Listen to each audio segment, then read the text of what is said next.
¿Qué tal amigos? Es un gusto saludarles el día de hoy. Mi nombre es Andrea Magaña y les doy la bienvenida a su programa literario La Tertulia de Minerva, aquí en Jalisco Radio. Estoy muy contenta porque, bueno, como bien saben, ya iniciamos, arranca este sábado la FIL Guadalajara, el evento cultural literario más importante que sucede en la ciudad. Iniciamos con la FIL este sábado 25 de noviembre y finalizará hasta el domingo 3 de diciembre. Así que bueno, para quienes estén en Jalisco o cerca de la zona metropolitana de Guadalajara, Zapopan, pues pueden asistir a la Expo Guadalajara, a todas las actividades que se estarán llevando a cabo en el marco de la Feria Internacional del Libro de Guadalajara del 25 de noviembre al 3 de diciembre. Y también les comparto que estaremos transmitiendo el próximo lunes. La Tertulia Minerva estará allá en la FIL, transmitiendo en vivo desde la FIL, pues con las primeras impresiones, con entrevistas con escritores, con las novedades y también anunciando pues a todas las actividades a las cuales ustedes pueden asistir.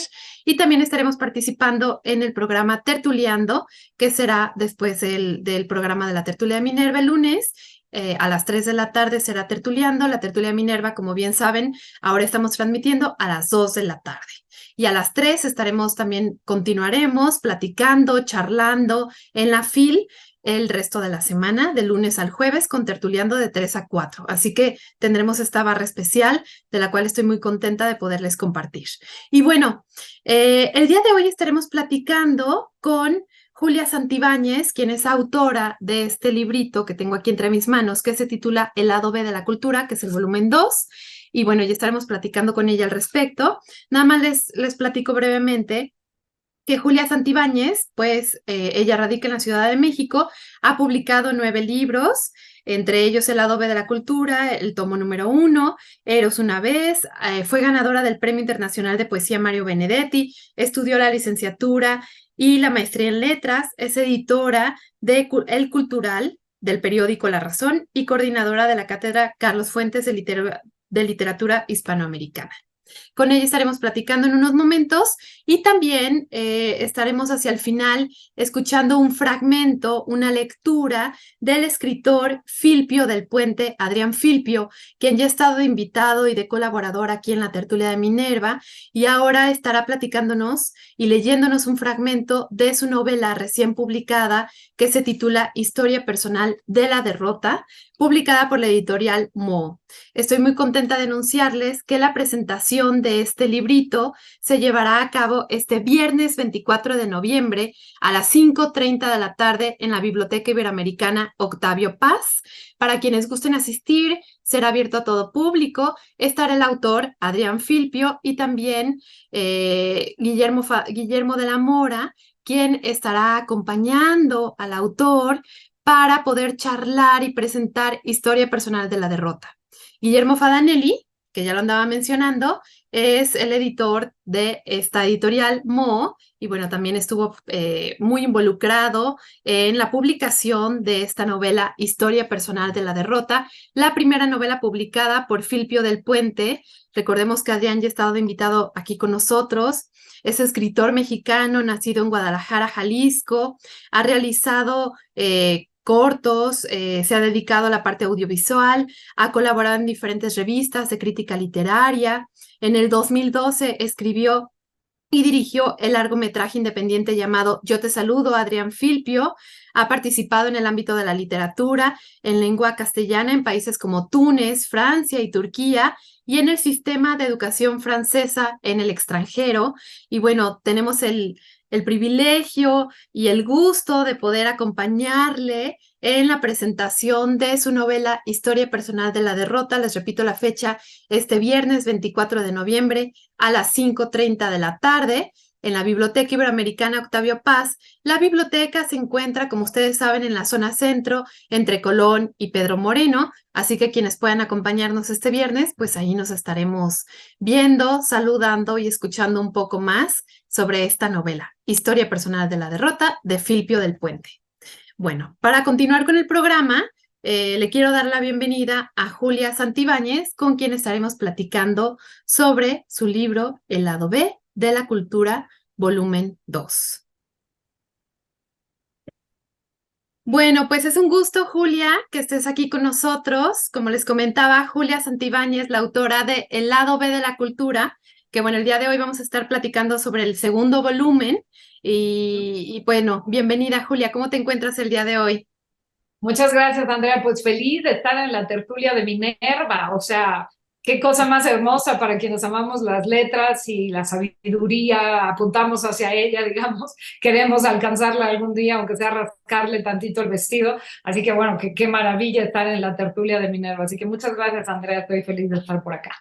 No, y para nosotros es un gusto también tenerte, que te conectes con nosotros el día de hoy aquí en Jalisco Radio, y más porque pues ya se aproxima la FIL, sé que vienes para varios eventos, espero que pues la próxima semana te asomes con nosotros en cabina para platicar en persona, cara a cara, y sé que vas a estar también en la FIL con una firma de libros este sábado 25 de noviembre a las 8 de la tarde en el stand de Penguin Random, entonces pues también por ahí nos estaremos asomando para saludarte. Pues me dará mucho gusto, sí, láncese toda la banda, ahí voy a estar firmando el lado B de la cultura volumen 2, pero si también traen el lado B de la cultura volumen 1, pues por supuesto que también se los firmaré y podemos echar ahí un poco de cotorreo y tomarnos alguna foto, en fin, platicar y conocernos, que pues es lo más rico de escribir libros, que te permite acercarte a gente desde lugares que de otra manera no tendrías oportunidad, ¿no? Sí, para nosotros la FIL yo creo que es de los eventos más importantes literarios que suceden en Jalisco en realidad, ¿no? También tuvimos la Feria del Libro Usado y Antiguo justo la semana pasada, por ahí hay otras actividades, pero para nosotros la Feria Internacional del Libro yo creo que es cuando tenemos ahora sí contacto con escritores que vienen desde la Ciudad de México o de cualquier otra parte del país y ya ni siquiera se diga del mundo ahora con la Unión Europea como invitado, también vamos a tener muchos escritores europeos que nos estarán visitando y creo que también para ustedes que vengan desde la Ciudad de México, pues supongo que es encontrarse con otras personas y también con colegas, ¿no?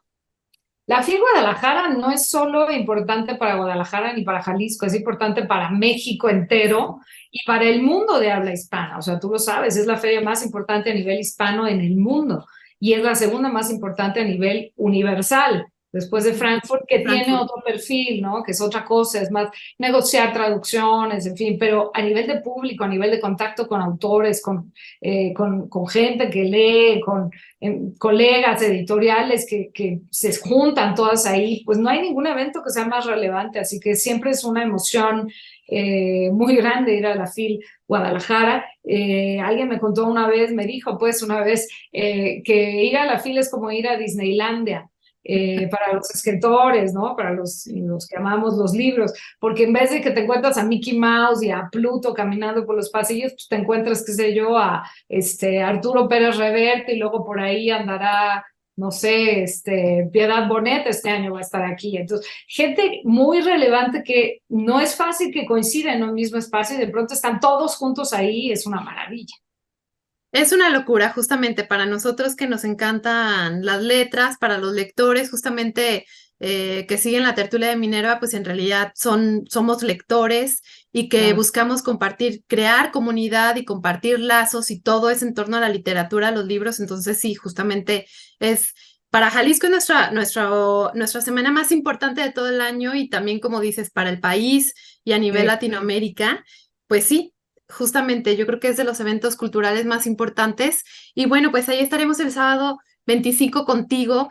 Y quisiera, Julia, que empezáramos a hablar un poco sobre el lado B de la cultura. Como te decía antes de iniciar, para mí, pues fue un placer leerte, leer este volumen, porque justamente me acercó a estas historias de aquellos escritores y escritoras y también personas en el ámbito cultural, que se dedicaron a la pintura, a la poesía, a diferentes temas. Justamente para mí fue una delicia. Hubo momentos en los que yo me atacaba de la risa, otros momentos en los que me indignaba. Es decir, fue un libro que me provocó muchísimas emociones porque no, para mí fue como enterarme de aquellos datos, chismes, anécdotas, historias de autores y de autoras y de personajes más bien no solamente mexicanos, sino también personajes que tuvieron contacto con México, que justamente de repente nada más leemos o vemos o escuchamos a tal personaje, pero no sabemos lo que hay de fondo,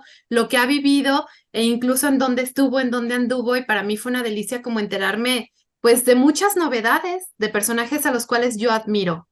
Cuéntanos Pues cómo surgió. esa es exactamente la idea. Me encanta que lo digas y lo digas también, Andrea, porque de eso se trata, de los personajes que admiramos, no solo en las letras, sino en el cine, en las artes plásticas, en la lucha libre, en los salones de baile, porque abarco un abanico muy vasto de figuras. No solamente es la alta cultura, ¿no? Sino todo lo que implica pues lo que vivimos, ¿no? La existencia del ser humano, y ahí se involucran desde las vedettes en su momento muy importantes hasta los autores del premio Nobel como Octavio Paz, ¿no? Entonces, claro, me gusta que lo digas porque esa era la idea, que al mismo tiempo te sorprendiera, pero unas páginas más tarde te enojaras y sintieras rabia, sobre todo en el caso de las mujeres que fueron tan hechas a un lado durante el siglo XX y todavía seguimos luchando en ese sentido. Hemos avanzado, pero falta todavía mucho. Entonces, claro, me interesó mostrar un abanico lo más amplio posible de, como bien señalas, no solamente mexicanos, sino también extranjeros que pasaron por México. Hay dos capítulos, uno que se llama Extranjeros que rolaron por México y otros que se quedaron en México, que llegaron como Matías Geritz, que venía a estar creo que un mes y se quedó el resto de su vida. Hay muchos así. El fotógrafo Cartier-Bresson llegó a México con veintitantos años, una cámara y punto. Y empezó aquí a tomar fotos de la gente dormida en la calle, de las prostitutas en el centro, de los niños, en fin. Y luego se hizo amigo de Manuel Álvarez Bravo, expusieron juntos en Bellas Artes. Se fue, hizo una gran carrera, fundó la agencia Magnum, entre otros con Robert Capa, se convierte en uno de los fotógrafos más importantes del mundo, pero un poco se había empezado a forjar en México y después, ya muy famoso, regresa a tomar fotos en México. Entonces, como él, hay muchísimos personajes así fundamentales para la cultura universal que o bien se empaparon de aires mexicanos y regresaron a sus lugares de origen para seguir haciendo su trabajo allá. Otro de los casos es Simone de Beauvoir. Viene a México con el que entonces era su amantuelo, un gringo Algren, un escritor. Ella tuvo, como se sabe, durante décadas una relación abierta con Jean-Paul Sartre y tenía un novio que era este Algren, Nicolás Algren, y vienen a México de vacaciones, no se quieren meter mucho con la gente de la cultura, no era su idea, pero pues está la constancia de la impresión que le causó México a Simón de Beauvoir. Entonces, pasaron por aquí y regresaron a sus lugares, habiendo dejado una huella importante, porque después de su paso por México, Rosario Castellanos empieza a leerla y le impresiona, y de Beauvoir resulta central en la teoría feminista de Rosario Castellanos. Y otros tantos vinieron y ya se quedaron aquí, ya decidieron que no se iban a ir, como Vicente Rojo, que llega muy jovencito, adolescente de España, y dice que lo primero que le impresionó de México fue la luz, una luz que él no había visto nunca, y se queda a vivir en México y se convierte en el, no sé si el único, pero sí el principal vocero del diseño gráfico en el país, por ejemplo. Y así, hay un montón de historias de el inicio de la historia de Vicente Rojo es brutal. Él tiene 7 años, la Guerra Civil Española está terminando, su papá se vino a México huyendo porque si no lo hubieran matado, y él está con sus hermanas y su mamá, pero son tan pobres que tenían un pequeño piano donde sus hermanas estudiaban y tocaban y era como la alegría de la familia. Son tan pobres que lo tienen que vender. Y Vicente Rojo ve cómo va bajando ese piano con cuerdas, poleas, y se siente tan triste que agarra lo único que tiene a la mano, es un niño de 7 años, y se pone a dibujar para tratar de alegrar a la familia en un momento tan escabroso. Y eso es lo que es el arte, y de eso se trata el libro, de esos pequeños momentos definitorios. Después dijo Vicente Rojo que todo el resto de su vida, todo lo que él hizo, diseñar, pintar, concebir una serie de imágenes para todo lo que se te ocurra, carteles, folletos, boletines, en fin, exposiciones, todo lo hizo un poco para tratar de sanar la herida que le dejó aquel piano que tuvieron que vender. Un poco esa es la idea del libro. Sí, justamente en el libro del cual estamos platicando el día de hoy, El lado B de la cultura, de Julia Santibáñez, pues es mostrarnos estas pequeñas anécdotas y luego ni siquiera tan pequeñas que influyeron en la vida y que marcaron la vida de estas figuras, tanto a nivel nacional como internacional. ¿Qué te parece, Julia, si vamos un corte y regresando, pues continuamos charlando y también les quiero leer algunos fragmentos que se me hicieron muy interesantes? Así que vamos un corte y regresamos. Estamos de regreso en su programa La Tertulia de Minerva. Mi nombre es Andrea Magaña y les doy la bienvenida aquí en Jalisco Radio. Quiero saludar a todos los que nos sintonizan en Guadalajara, Puerto Vallarta, Ciudad Guzmán, en internet en www.jaliscoradio.com. Les recuerdo nuestras redes sociales @La Tertulia de Minerva, @Jalisco Radio. Por ahí nos pueden escribir, mandar preguntas y comentarios.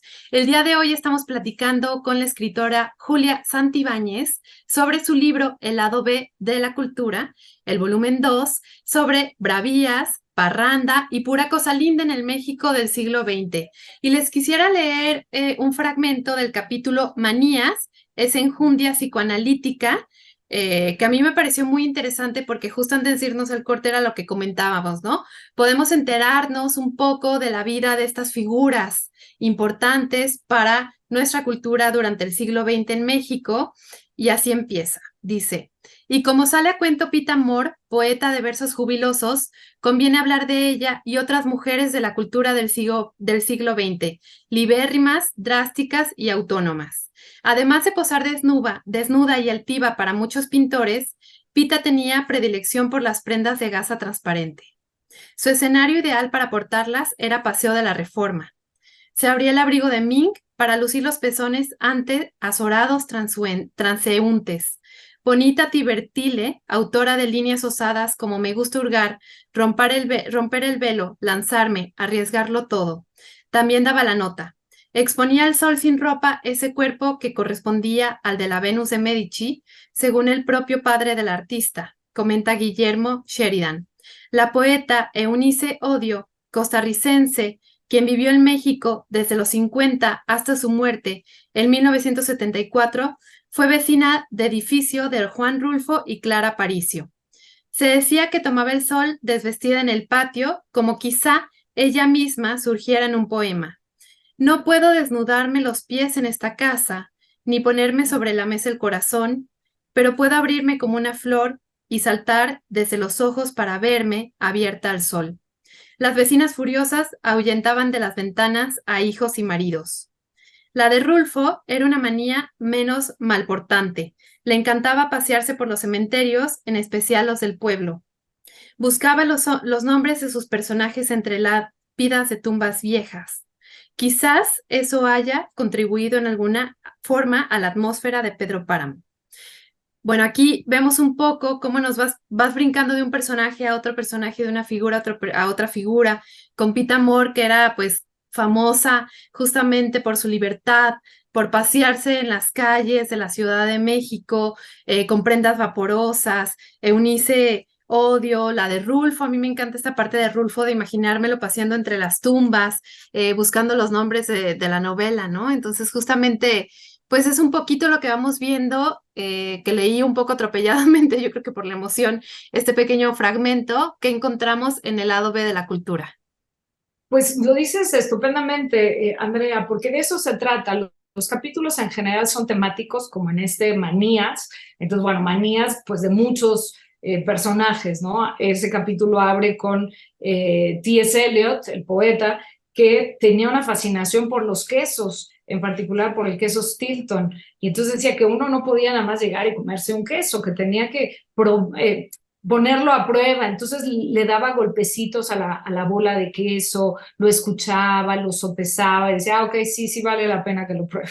O sea, cosas muy raras. O Langston Hughes, el poeta afroamericano, que en los años 30 él amaba muchísimo el jazz y le gustaba la cadencia del jazz, trataba de emularla en su poesía.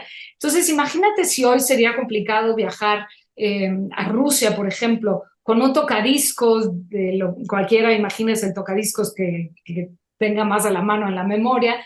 Hoy sería muy complicado. Ahora, en los años 30, él viajaba no con un tocadiscos, con una vitrola y con sus discos, porque él no podía viajar hasta Rusia sin darse el placer de ir escuchando música. Entonces dices, qué locos son a veces los artistas que tienen estos desplantes tan extraños para el común de los mortales, ¿no? Y luego, bueno, si me permites, quiero leer un fragmentito de un Claro, capítulo que se adelante. llama Estrene Libresco, primeros libros de las y los chonchos, y porque Ujú. tiene que ver con un personaje que es muy querido en México. No arranca así el capítulo, estoy más o menos a la mitad. El culichi Elmer Mendoza trabajaba como ingeniero, escribía y le gustaba, nada más. Una noche, solo, se puso a contar historias en un cuaderno. No pegó los ojos. Esa madrugada de 1976, parado de puntitas por la emoción, decidió que sería escritor. Lo siguiente fue renunciar a su chamba y mudarse a la Ciudad de México para estudiar letras en la UNAM. Su cometido fue, comillas, escribir la línea que nadie ha escrito. 3 años después se editó su volumen de cuentos Mucho que reconocer. Pues así, digo, yo he leído mucho a Elmer Mendoza, me gusta mucho su trabajo, pero no sabía cómo había empezado, cuál había sido su primera publicación.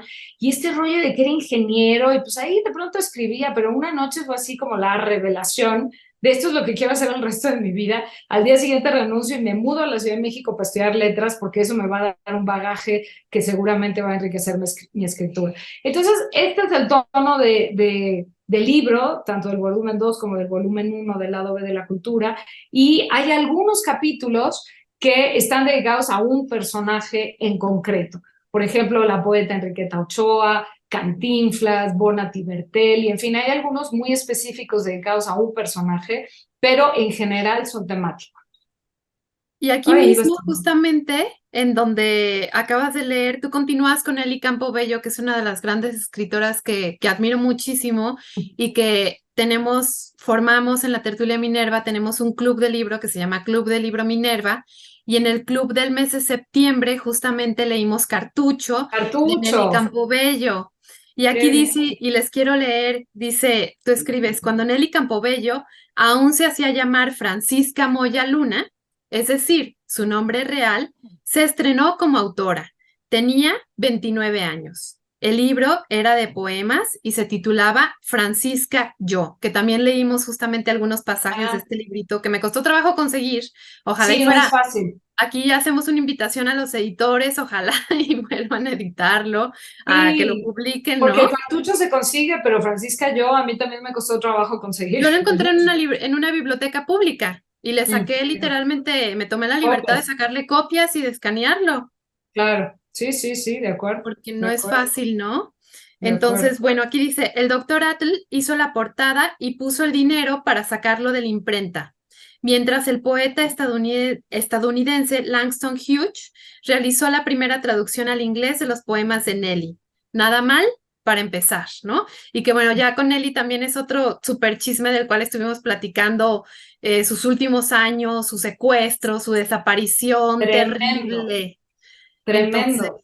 otra de las grandes figuras, ¿no? De las cuales tú vas hablando también en el lado B de la cultura que quisiera sacarlo a tema, ¿no?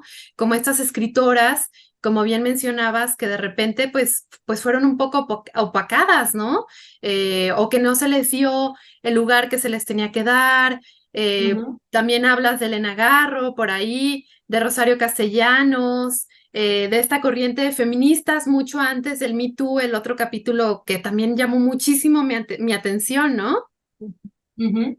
Sí, porque pues lo sabemos, Andrea, no empezamos nosotras, es decir, esta generación que hoy estamos vivas y activas, no somos nosotros a quienes se les ocurrió que la mujer tiene que estar al parejo del hombre. En realidad, desde los años 20, 30, Nahui Olin, Tina Ujú. Modotti, Frida Kahlo, Aurora Reyes, Rosa Rolanda, un montón de mujeres estaban empujando muy fuerte para lograr una equidad que 100 años después todavía no conseguimos totalmente, ¿no? Pero es verdad que les debemos muchísimo y el libro un poco también es la idea de hacerles un homenaje, de rendir un homenaje a estas mujeres, sobre todo este volumen 2. En el volumen 1 hay mucha presencia de mujeres también, pero quizá aquí un poquito más porque dije, hay que rendirles homenaje, hay que honrarlas, hay que reconocerlas y agradecer, aunque sea muy tardíamente, aunque ya no se enteren,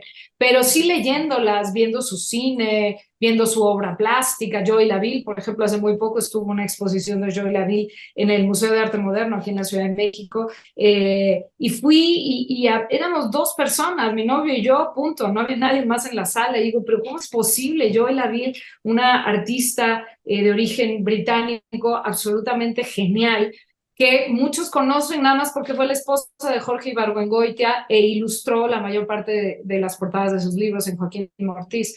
Pero bueno, como ella, hay decenas y decenas y decenas de mujeres cardinales para la historia de la cultura, para este piso sobre el cual hoy nos paramos con mucho orgullo de los cambios que se han ido logrando, pero que no se nos olvide que ahí estuvieron ellas y también hubo ellos que igualmente lucharon por la equidad de género. Y hay otro punto que quisiera comentar, Andrea, y es la comunidad LGBT.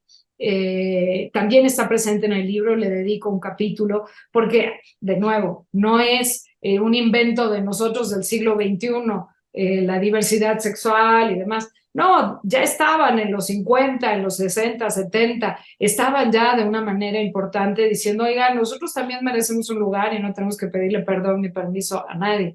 Entonces hablo, por ejemplo, de Nancy Cárdenas, una directora de teatro muy importante que hizo muchísimo por visibilizar la diversidad sexual. Hablo de Luis Zapata, autor del Vampiro de la Colonia Roma, esta primera novela homosexual claramente, abiertamente homosexual en México. También hablo de él en volumen 1.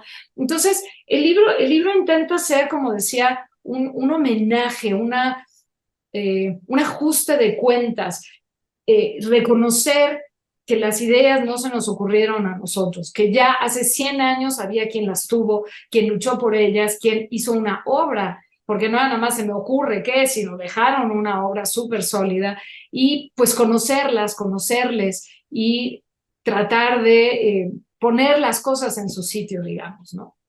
Sí, porque creo que la mejor manera de poderle rendir homenaje a una figura, ya sea un escritor, una escritora, un artista plástico, etcétera, es leyendo, visitando, viendo, escuchando y sobre todo también intentando compartir, ¿no?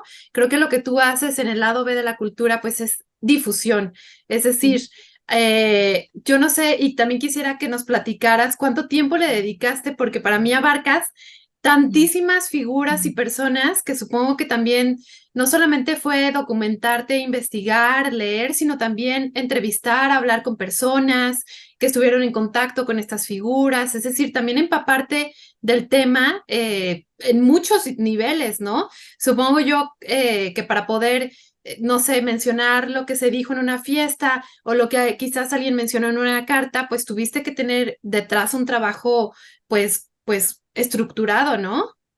Sí, el trabajo de investigación fue brutal, empezó hace literalmente décadas, aunque no tenía yo la claridad de voy a escribir el lado B de la cultura, sino que me interesaban estos temas cuando entré a la Facultad de Filosofía y Letras a estudiar letras hispánicas, entré en 92. Iba guardando pequeños folders con las cosas que comentaban maestros como Huberto Batis, pues de cosas que él había vivido, en fin, entonces yo iba anotando porque me gustaba, me parecía que de alguna forma daba riqueza a mi lectura. Primero, fundamentalmente, tenía que ver con escritores, pues, porque es mi deformación y mi formación profesional.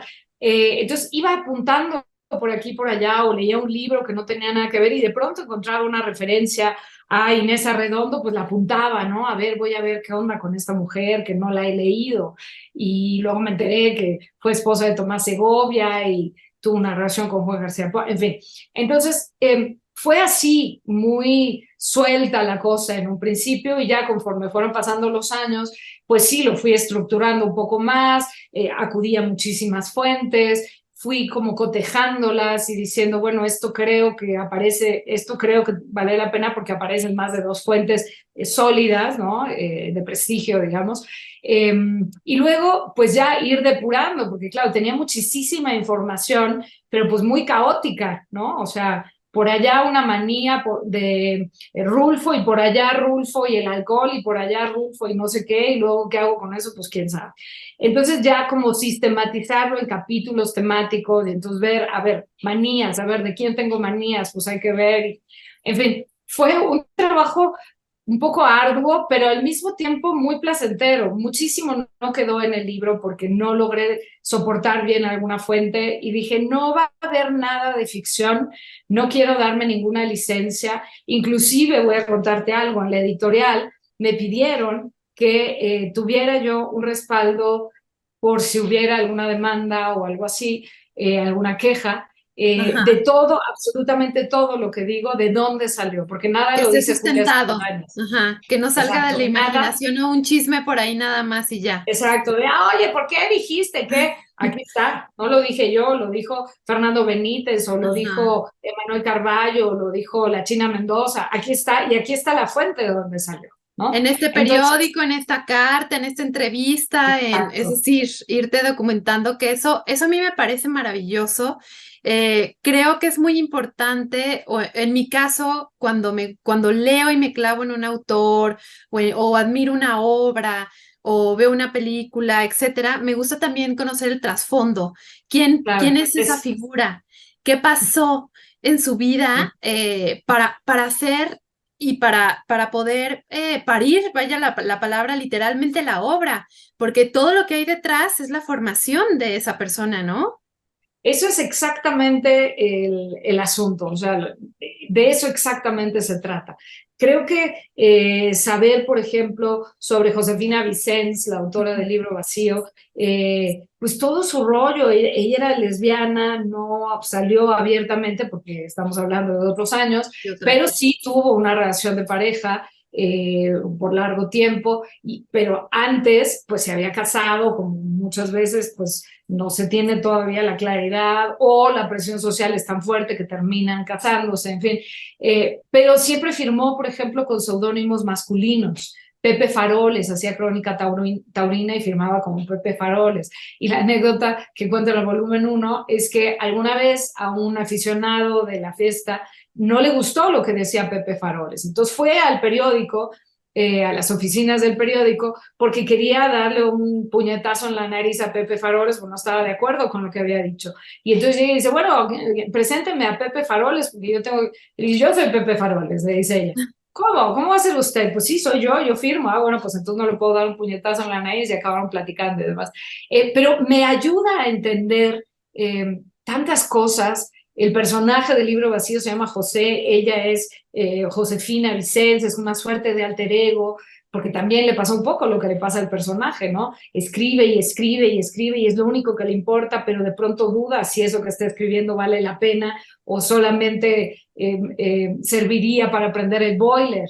Creo que todas estas historias ocultas de los seres humanos, porque todos estos han sido seres humanos, aunque a veces nos quieran convencer de lo contrario, ¿no? De que están hechos de plata, de bronce, de oro y no pasaron por penurias y la musa los inspiraba mágicamente. No, todos tuvieron principios muy desastrados, muy trabajosos, lo que llamaba Buñuel los oficios alimenticios, ¿no? Tener que pagar, tener que trabajar para que les paguen para comer y luego ya hago yo mi obra artística, pero pues esta es la chamba. Entonces, bueno, todo esto se conjunta, digamos, a mi modo de ver, enriquecer el acercamiento a la obra de arte.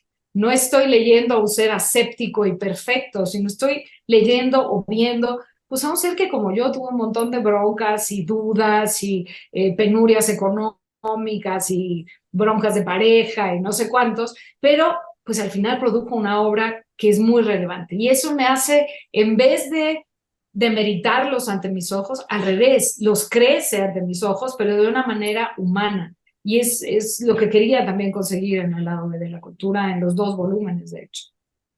Sí, que justamente en este volumen del lado B de la cultura, volumen 2, pues podemos descubrir todas estas historias que hay detrás, incluso de mitos, por ejemplo, el de la Diana Cazadora, que también se me hizo súper interesante, quién era la modelo, esta mujer, ¿no? Que por mucho tiempo se mantuvo pues de manera Anónima. anónima, justamente por lo que sucedía, por cómo era la sociedad cerrada.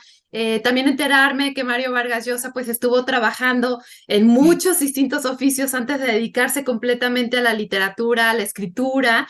Incluso por ahí estuvo trabajando en un, registrando, ¿no?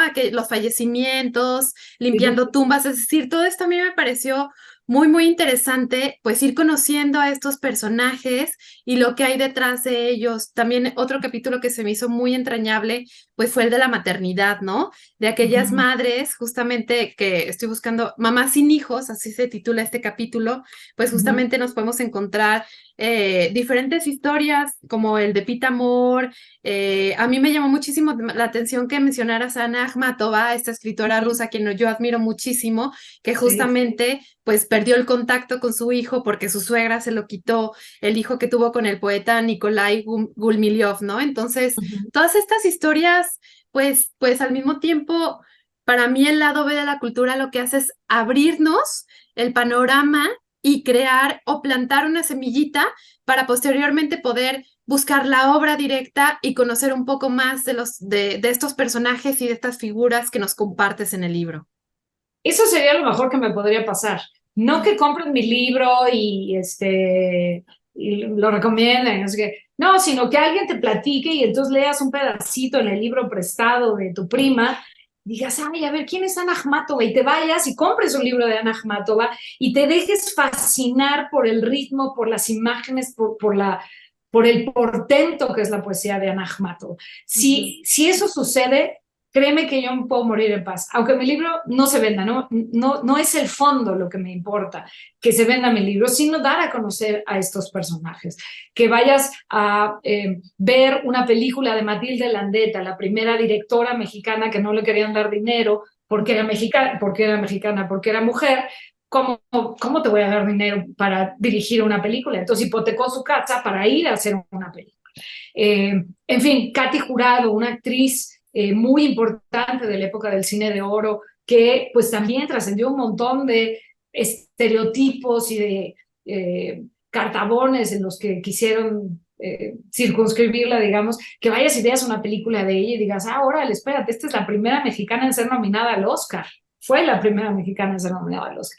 Y que al acercarte a estos personajes se te olvida el lado B de la cultura. Esto está perfecto, te juro, te lo juro, no es discurso ni es rollo, sino que estos personajes se conviertan en, como nos pasa a los lectores, ¿no? El Quijote se te vuelve tu cuate y vas dialogando con él por la calle, pues, claro, es que aquí me acordé de tal pasaje, o, pues ahora estoy leyendo una novela de la China Mendoza, pues claro, es que esto que está pasando, todo lo vas relacionando con los personajes que vas leyendo y te acompañan y se vuelven un poco tus amigos, ¿no? Que estos personajes del lado B, pues también se conviertan en familiares, digamos, tuyos, a partir de su obra, sería lo mejor en la vida que me podría pasar. Lo digo bien en serio. Pues muchísimas gracias, Julia, por habernos acompañado el día de hoy, por compartirnos sobre tu libro El lado B de la cultura, que estoy segura que sí es lo que va a provocar a todo aquel que se acerque. También es importante decirles que no es que vaya, que tengas que leer el primer capítulo y luego a fuerzas tengas que seguir con el segundo, sino incluso puedes leerlo al azar, irte brincando capítulos, luego regresar, volver a consultar. Entonces también eso es lo divertido del libro, que puedes jugar con él. Y justamente pues esta parte de las referencias y el mundo que te abre de estas figuras. Así que pues, ¿dónde pueden encontrar el libro? Pues en todas las librerías que están aquí en la ciudad. Les recuerdo que Julia estará con nosotros aquí en Guadalajara este próximo sábado 25 en la FIL. Tendrá la firma, ¿no? Firma de libros a las 8 de la noche en el stand de Penguin Random House, ahí voy a estar. Y una cosa importante, el libro tiene más de 10 páginas de bibliografía, justamente para provocar aquello que estábamos diciendo, ¿no? Si te interesa A, B o C, vas ahí y ahí te puede, ok, entonces este libro puedo seguirle la pista a este personaje, ¿no? Eso también, pues en la misma idea de ampliar las ventanas, ¿no? Hacerlas más grandes. Perfecto, pues muchísimas gracias, Julia Santibáñez, el día de hoy con nosotros, platicándonos sobre su libro El lado B de la cultura. para que lo busquen y también pues informen un poco de lo que pasaba en el México del siglo XX. Gracias, Julia. Gracias a ti, Andrea, qué plática tan rica, de verdad te lo agradezco y gracias por leerme con esos ojos. Al contrario.